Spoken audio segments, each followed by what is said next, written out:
kejujuran itu kan sebetulnya salah satu karakter ya yang perlu ditanamkan sejak dini gitu ya kepada anak.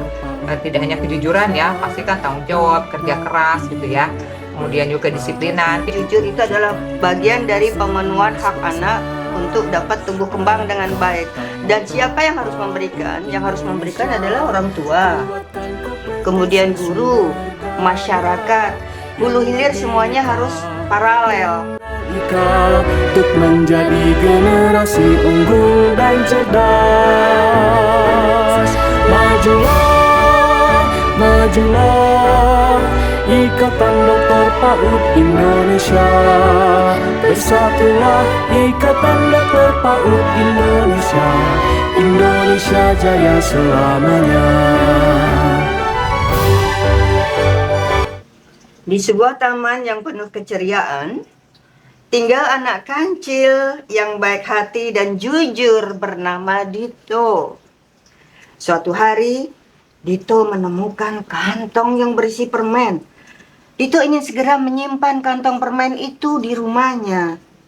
Tapi dia ingat pesan ibunya bahwa dia tidak boleh menyimpan barang-barang yang bukan menjadi miliknya. Mbak Latri, maaf, kan kita mau mulai nih acara tata YouTube. Yuk kita mulai dulu deh. Lagi asik-asik dengar cerita. Ayo kita mulai saya dulu juga deh. baru tahu ini karangan Rika Sa'diah, mitra kerja saya. Iya. Kita mulai ya. Iya. Hai, halo.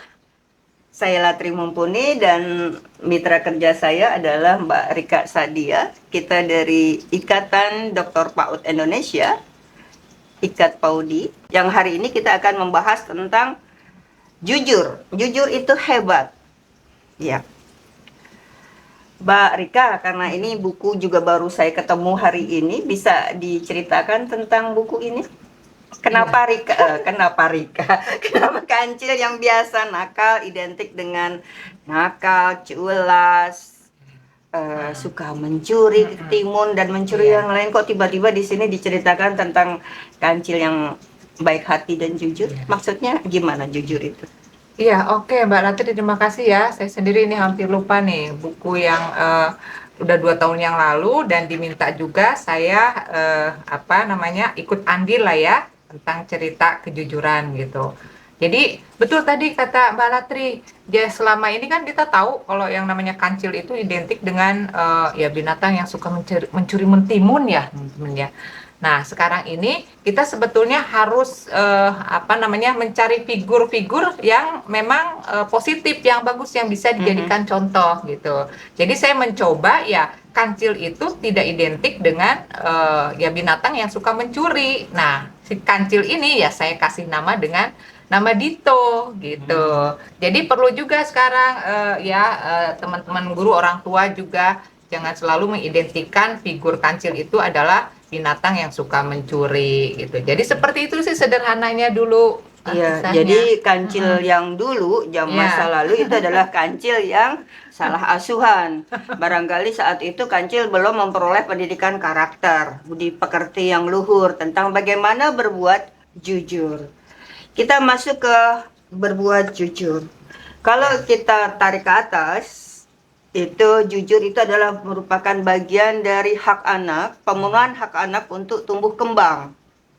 Bagian dari pemenuhan hak anak untuk dapat tumbuh kembang dengan baik. Dan siapa yang harus memberikan? Yang harus memberikan adalah orang tua, kemudian guru, masyarakat. Hulu hilir semuanya harus paralel.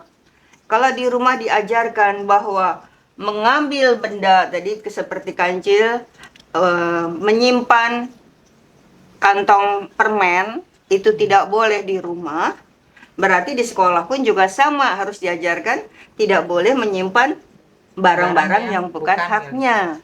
Sama di masyarakat pun juga sama, di tetangga, di lingkungan rumah pun juga sama, harus memberikan pendidikan yang sama bahwa mengambil barang yang bukan milik orang lain meski nemu di jalanan itu tidak baik. Tidak boleh disimpan, jadi harus dikembalikan kepada pemilik.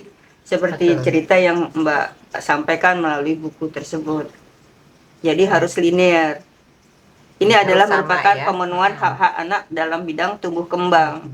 Nah, Terkait dengan pendidikan karakter, Mbak Rika bisa menjelaskan bagaimana Hmm.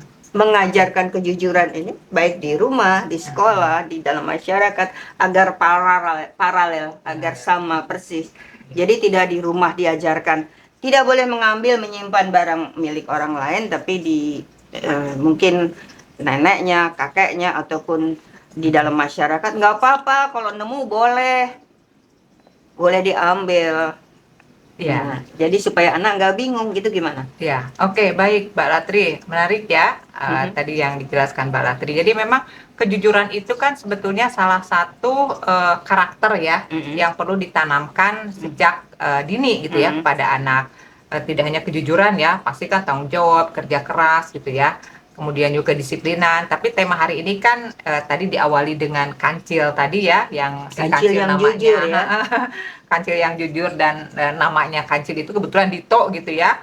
Nah, ternyata memang untuk penanaman karakter ya, kejujuran ini ya sama dengan yang lain. Yang pertama itu adalah harus dikasih tahu secara pengetahuan bahwa jujur itu apa sih nak, diajarkan apa itu kejujuran kepada anak. Kemudian nanti otomatis orang tua atau guru dan lingkungan sekitar ya otomatis harus memberikan menjadikan kejujuran itu pembiasaan dan contoh teladan ya. Nah, Jadi terakhir tidak adalah hanya dikatakan contoh teladan saja bahwa ya, kamu betul. harus berbuat jujur, tapi juga harus diberikan contoh Ya, bagaimana contoh konkret, orang ya. tua berbuat jujur, anak juga berbuat jujur. Jangan sampai nanti kalau ada tamu nanti bilang ibu nggak ada ya. Nah, itu kan sama aja mengajarkan anak untuk tidak berbuat jujur. Nah, itu, ya. Ya. Jadi harus harus betul dikasih tahu, kemudian kita menjadikan kejujuran itu pembiasaan dan kita sendiri harus menjadi teladan dan model bagi anak. Kalau William Corsaro dan juga dalam teori web teori dan juga Uri van Bronner itu dalam teori dukungan ekologi sosial adalah bagaimana kita membentuk komunitas-komunitas baik di dalam lingkungan keluarga, sekolah, rumah, bahwa semuanya harus sama-sama memahami tentang pendidikan karakter. Bagaimana menyelenggarakan, bagaimana memberikan contoh teladan bagi anak-anak agar berbuat jujur. Jadi anak-anak tidak bingung di rumah diajarkan apa, di sekolah apa, di masyarakat apa. Itu yang harus kita kuatkan. Dukungan ekologi sosial dan juga jaring laba-laba agar masyarakat, keluarga, dan juga lingkungan pendidikan pastinya membentuk karakter anak agar dapat berbuat jujur. Begitu Mbak Rika? Betul berarti. Jadi memang bicara kejujuran itu ya karena tadi adalah salah satu dari pendidikan karakter ya, harus ditanamkan, harus ditumbuhkan sejak dini. Jadi perilaku yang menunjukkan itu tidak jujur itu harus diberitahu dan juga harus diberikan contoh ya, seperti apa. Kalau tadi kan sering lah saya sendiri mendengar ketika misalnya ada anak diminta orang tuanya bilang mama nggak ada ya, padahal mamanya jelas-jelas ada lagi nonton drakor gitu ya. Nah itu adalah jelas-jelas itu menunjukkan perilaku yang sangat tidak baik dicontoh untuk anak. Jadi betul-betul orang tua itu tidak tepat ya menampilkan sosok yang tidak jujur di depan anak. Ada loh regulasinya terkait dengan bagaimana mengajarkan kejujuran kepada anak dalam pemenuhan hak-hak anak, khususnya dalam hak tumbuh kembang. Ini di dalam Undang-Undang Nomor 35 tahun 2014 atas perubahan Undang-Undang Nomor 23 tahun 2002 dalam pemenuhan hak-hak tumbuh kembang anak dan hak partisipasi anak. Jadi hak yang kedua dan keempat ini merupakan kewajiban dari orang yang terdekat anak, yaitu orang tua. Pendidik utama adalah orang tua. Kemudian baru guru dan lingkungan masyarakat. Itu memiliki hak-hak, memiliki kewajiban bagaimana mengajarkan dan memberikan contoh teladan kepada anak. Kalau orang tua tidak mampu mengajarkan kejujuran kepada anak, teladan kepada anak, ada tuh sanksi-sanksinya. Ini yang barangkali selama ini masih kita belum abai. Ternyata ada yang memayunginya ya, karena itu adalah hak anak diberitahu ya untuk diajarkan. Kalau anak-anak tidak kalau anak-anak kemudian melakukan perbuatan yang tidak benar, misalnya tadi mengambil barang-barang yang tidak hak, 1, 2, 3, 4. Ini adalah kue yang berwarna hijau karena baju saya hijau. Jadi saya boleh mengambil 4. Tentu saja tidak. Ini adalah bagaimana kita berlaku jujur. Iya, baik. Oh iya, Mbak Latri. Saya jadi ingat ya, karena di sini kita membawa berani jujur hebat ini ya dari KPK nih. Ini, ya ini. Jadi ini juga menunjukkan ternyata KPK sendiri itu dengan slogannya berani jujur hebat ini menunjukkan bahwa karakter jujur itu penting untuk diajarkan, mengingatkan ya KPK itu bahwa ayo semuanya harus memberikan contoh karena karakter yang paling diutamakan itu adalah kejujuran. Karena menurut KPK itu katanya kejujuran itu adalah inti dari karakter. Ketika anak itu jujur, pasti dia tidak akan melakukan korupsi. Gitu, karena kan kejujuran itu Korupsi sama pengertiannya tadi ya, dari hal yang sederhana. Ya, betul, ya. Kalau kita Jadi, turunkan korupsi itu seperti apa? Korupsi kalau untuk penyampaian kepada anak pastinya ini ada kue 1, 2, 3. mengambil, Di sini mengambil. Saya, Mbak Rika, ada Mbak Yesi, ada Mas Dito, ada Ibu Ros. Berarti kan 1, 2, 3, 4 harus dibagi 4. Nggak mungkin kalau karena saya hijau kemudian saya ambil 4. Ini adalah bentuk-bentuk kejujuran dari di dalam lingkungan keluarga. Karena saya jujur, saya boleh dong pakai ya. Boleh sekali. Karena ini ya, saya juga betul-betul ternyata KPK sendiri sangat menanamkan bahwa kejujuran itu penting loh oleh kita orang dewasa gitu. Iya, dan saya bangga bahwa pendidikan karakter khususnya kejujuran sebagai tiang dari karakter kita diajarkan sejak usia dini. Cantik sekali. Saatnya kita sekarang ngopi dulu ya, ngopi pintar. Saya jadi percaya diri, saya pakai pin jujur. Yuk, kita ngopi dulu yuk, Pak Latri. Mbak Rika, lucu juga ya kita bicara dari buku cerita tentang kancil yang identik dari suka memiliki karakter yang tidak baik, mencuri dan juga culas, curang. Kemudian sekarang kancil telah bermetamorfose menjadi kancil yang memiliki budi pekerti luhur, yang jujur. Kemudian kita bisa cerita juga tentang William Corsaro, Uri Bronfenbrenner, bagaimana mengajarkan dukungan ekologi sosial dan juga jaring-jaring agar menjaga anak-anak tetap berperilaku terjaga, jujur. Ini merupakan karakter yang sangat luar biasa. Pilar utama seorang anak untuk dapat tumbuh kembang, terpenuhi hak-haknya sebagai seorang anak yang untuk dapat tumbuh kembang, ini adalah kejujuran. Mengajarkan kejujuran sejak usia dini. Nah, Mbak Rika bisa menambahkan contoh-contoh tentang bagaimana mengajarkan, bagaimana dukungan ekologi sosial ini dapat menstimulasi anak untuk berbuat jujur? Ya. Oke, baik Mbak Latri ya. Tadi ya kita juga udah banyak sekali ya tadi yang udah diobrolkan ya. Jadi kalau saya menambahkan sedikit aja. Jadi kan kita ini ada perilaku, ada juga kejahatannya. Misalnya gini, kalau KPK itu kan dia mengatakan bahwa korupsi itu beda dengan perilaku koruptif katanya. Jadi ketika orang itu akan korupsi itu diawali dengan perilaku koruptif. Nah, salah satunya adalah ketidakjujuran gitu loh. Itu adalah cikal bakal seseorang yang akan nanti pasti melakukan korupsi karena dia terbiasa oleh orang tua dibiarkan untuk tidak jujur. Misalnya tadi kan anak jelas-jelas dia nyontek tapi justru disupport oleh orang tua gitu ya. Nah, disinilah pentingnya guru dan orang tua itu ya tanamkan bahwa itu adalah perilaku yang tidak baik gitu. Jadi contohkan, beritahu bahwa menyontek itu adalah hal yang tidak baik. Itu adalah perilaku yang tidak boleh dilakukan karena menyontek itu adalah mengambil hak orang lain, orang yang udah belajar. Dia kok jadinya ya mendapat nilai yang tidak baik. Kalau kamu misalnya karena nyontek jadi nilainya baik, otomatis kan itu merugikan teman kamu yang belajar dengan baik. Mencontek gitu. adalah tujuan untuk mencapai tujuan agar nilainya baik. Sementara pendidikan karakter, kejujuran adalah mengajarkan proses untuk menjadi baik. Jadi bukan lagi tujuan nilainya harus 10, tapi adalah proses untuk menjadi baik. Ini adalah merupakan satu hal yang utama. Betul. Jadi orang Ya. tua pun juga sama-sama ya harus Ya. belajar Ya. untuk dapat menanamkan kebaikan-kebaikan kepada Ya. anak. Jadi memang gini sih, Mbak Latri, ya, Termasuk perilaku. rakus, tamak. Iya, itu perilaku-perilaku yang betul-betul ya tidak baik itu merupakan cikal bakal mereka nanti melakukan hal-hal yang tidak baik ya. Salah satunya adalah korupsi tadi Ya. gitu loh.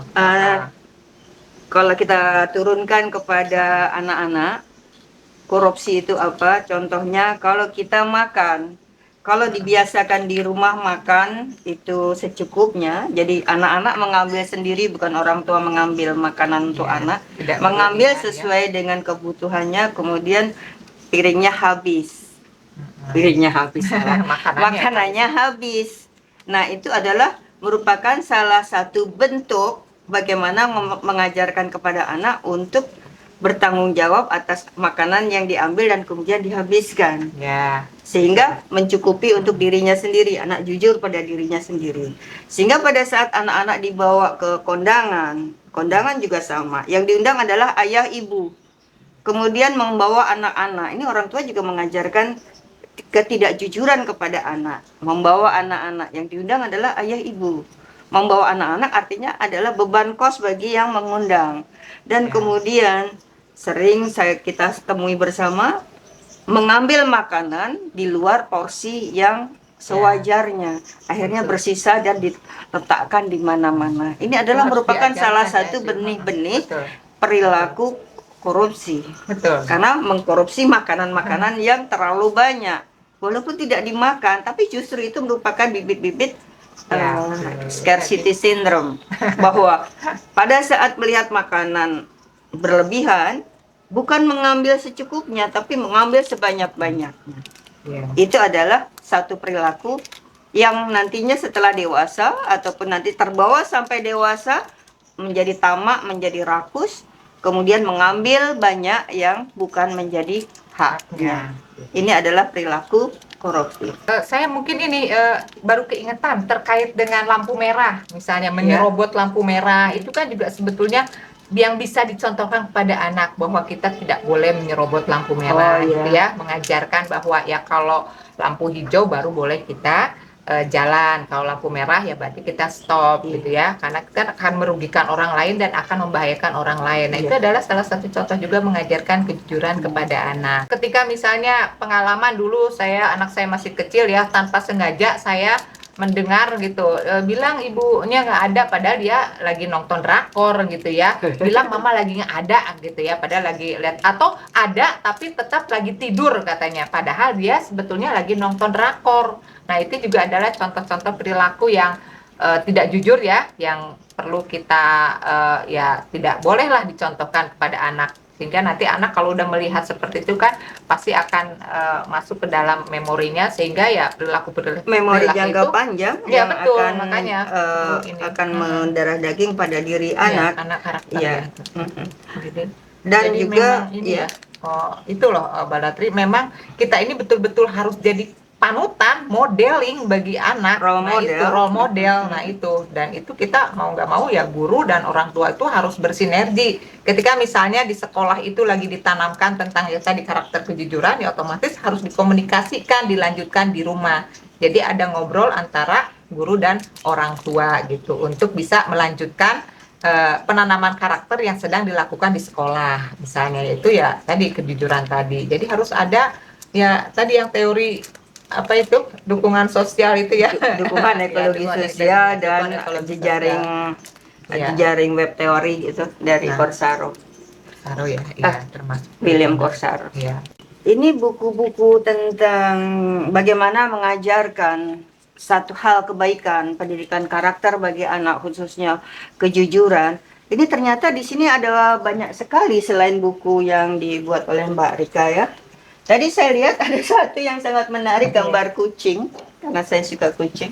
Oh iya, jadi gini nih Mbak Latri, jadi ini memang ada beberapa buku ya yang saya buat ya, ada beberapa, dan juga terkait dengan buku yang ditemukan oleh Mbak Latri ini adalah buku yang dibuat oleh KPK gitu ya.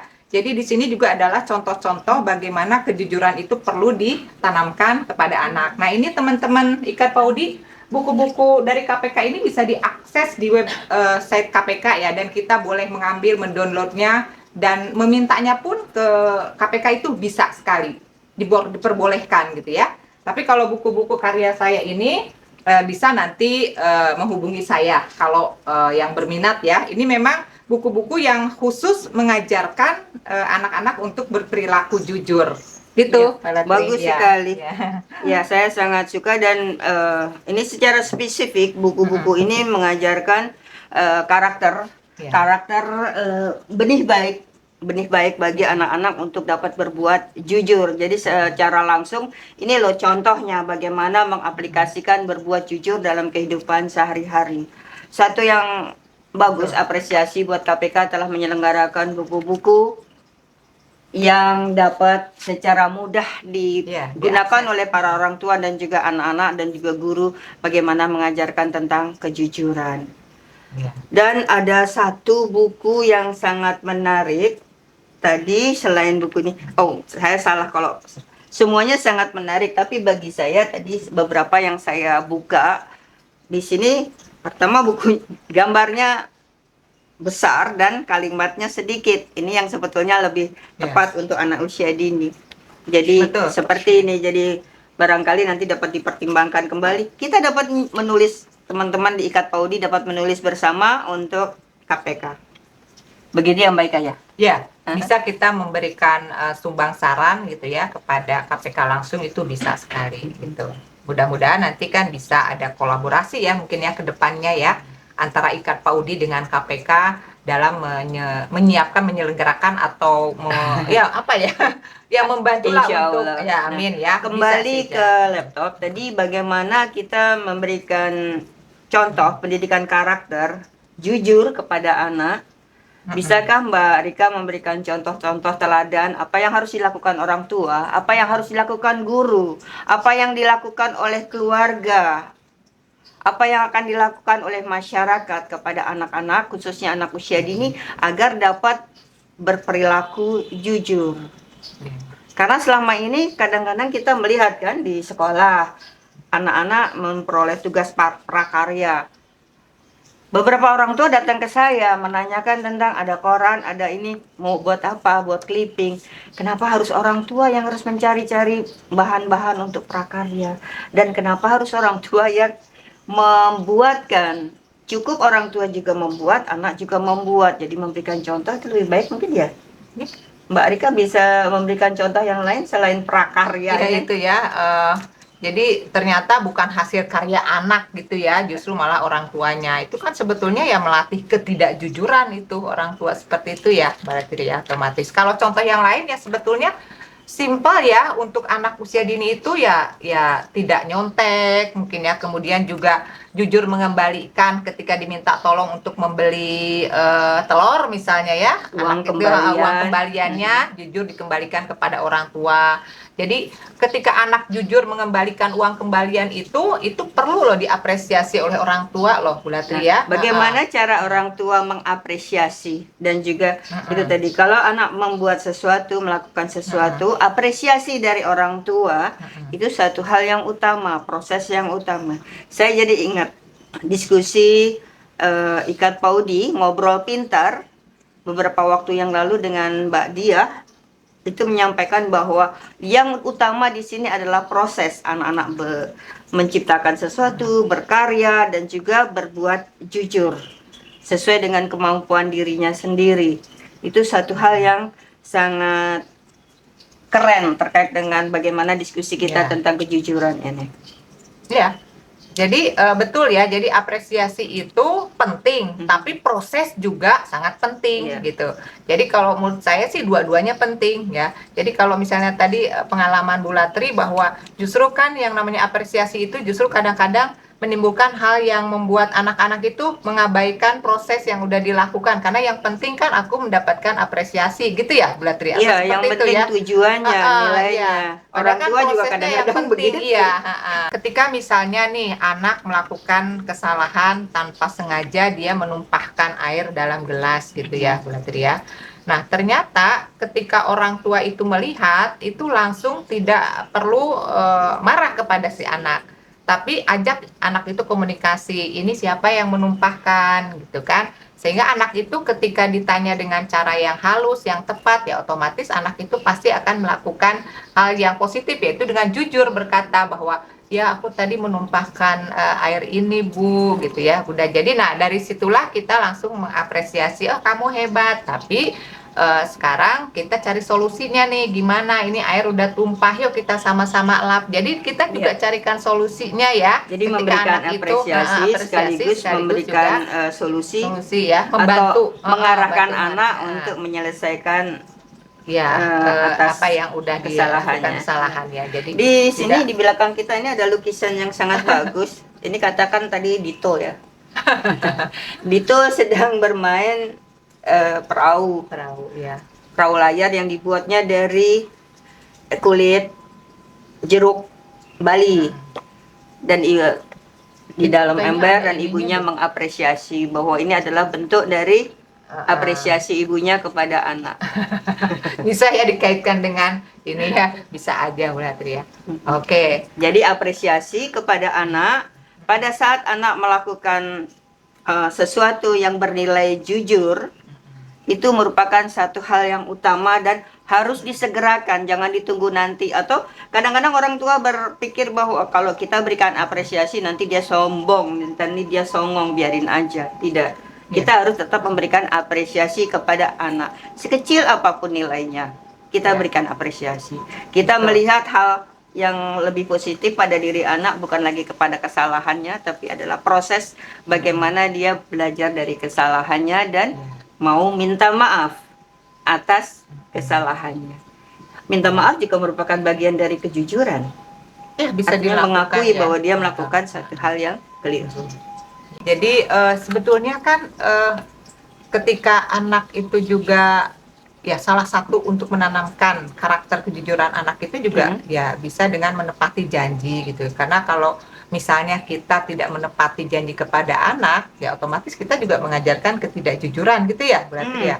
Jadi ya otomatis kita ini ketika misalnya memang sudah berjanji dan ternyata kita berhalangan, ya sampaikan kepada anak. Ibu minta maaf, ibu tidak jadi mengajak kamu misalnya untuk jalan-jalan ke mall, tapi janji ibu akan mengganti di hari lain. Jadi disampaikan.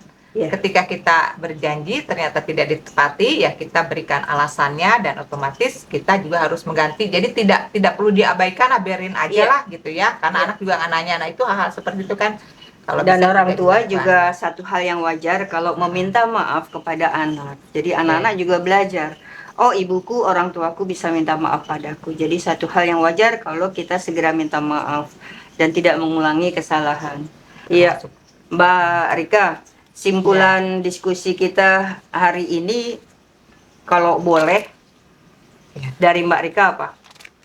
Oke, kalau bahasa kerennya katanya closing statement ya dari obrolan kita ya. Wah, closing statement bahasa keren gitu ya. Oke, kalau dari saya, ya menanamkan kejujuran itu adalah sebuah kewajiban bagi kita sebagai orang tua dan juga pendidik ya. Pendidik itu kan tidak hanya orang tua, guru, dan juga lingkungan di mana anak berada. Kita semua punya tanggung jawab untuk memberikan contoh teladan. Nah, saya ingat Mbak Latri apa yang dikatakan oleh Bapak Wakil Presiden mantan yang pertama ya Pak Muhammad Hatta ya. Dia kan mengatakan bahwa kurang cerdas itu bisa diperbaiki dengan belajar ya, dengan belajar. Kalau kurang terampil itu bisa ditambah dengan pengalaman ya, kalau nggak salah latihan. Tapi tidak jujur itu sudah sulit diperbaiki. Nah, ini adalah statement yang bagus sekali untuk kita sebagai pendidik ya, orang tua dan juga mungkin guru. Ayo tanamkanlah anak kejujuran sedini mungkin. Karena ketika anak tidak jujur, itu akan membawa petaka juga bagi hidupnya kelak. Itu aja sih, Latri ya. Ya, saya sependapat bahwa kejujuran adalah merupakan satu hal yang utama. Karakter utama bagaimana anak-anak dapat bertumbuh dengan sebaik-baiknya sebagai seorang anak. Dan juga bukan hanya bertumbuh sebagai seorang anak, tapi juga dapat berpartisipasi atas masa depan. Artinya dia mampu mengarahkan dirinya sendiri menuju masa depan yang lebih baik. Karena dengan kejujurannya tersebut. Satu hal terkait dengan multikulturalisme, tadi beberapa disampaikan dari Mbak Yesi dan Mbak Ros, bahwa penghormatan, penghargaan anak kepada perbedaan-perbedaan, latar belakang teman-temannya, kaya, miskin, hemat, boros, dan sebagainya, itu juga merupakan satu karakter yang baik untuk memupuk kejujurannya. Dia jujur, kekuatan saya, orang tua saya adalah ini. Kekuatan teman saya dengan kemampuan finansial ataupun kemampuan keberadaan hartanya adalah ini. Saya harus mengakui bahwa dia kaya dan saya keluarga yang sederhana. Sama juga, saya tidak memiliki buku yang bagus. Teman saya memiliki buku yang bagus. Saya juara 2, teman saya juara 1 karena dia lebih rajin belajar, karena dia lebih tekun belajar. Saya juara bola nomor 3 karena saya kurang begitu banyak latihan. Teman saya yang juara 1 dan 2 lebih punya keterampilan karena banyak berlatih. Itu juga merupakan salah satu perilaku bentuk kejujuran. Bagaimana menghargai, menghormati kemampuan, kekuatan orang lain, dan bagaimana kita menguatkan diri sendiri. Terima kasih Mbak Rika. Kita Sama-sama. ngopi lagi. Ingat banget ini. Oh, iya. Terakhir saya ingin Jujur mengatakan, itu hebat. Ya, Mbak Rika, kita ngobrol panjang tentang Luar dari biasa ya, mulai buku berangkat. cerita tentang kejujuran. Ini merupakan satu hal yang benih baik bagi kita semua. Jadi untuk selanjutnya kita minum kopi lagi. Kopi lagi dong. Iya, karena memang ngobrol pintar bersama Ikat Paudi ini akan selalu tersedia kopi. Ngobrol pintar bersama Ikat Paudi. Dan jangan lupa like dan subscribe. Komen juga. Oh iya, komen itu satu hal yang utama. Komen apa yang paling baik, tematik apa yang Bapak Ibu inginkan, nanti kita akan coba diskusikan sehingga dapat kita tayangkan di episode yang mendatang. Terima kasih. Mari ngobrol pintar bersama Ikat Paudi.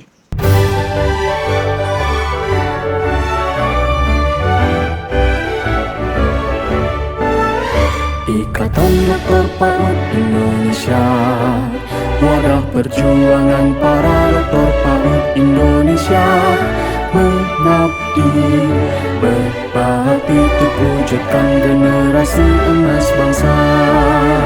Ikatan Dokter PAUD Indonesia, kuatkan kompetensi sumber daya yang berbineka tunggal ika untuk menjadi generasi unggul dan cerdas.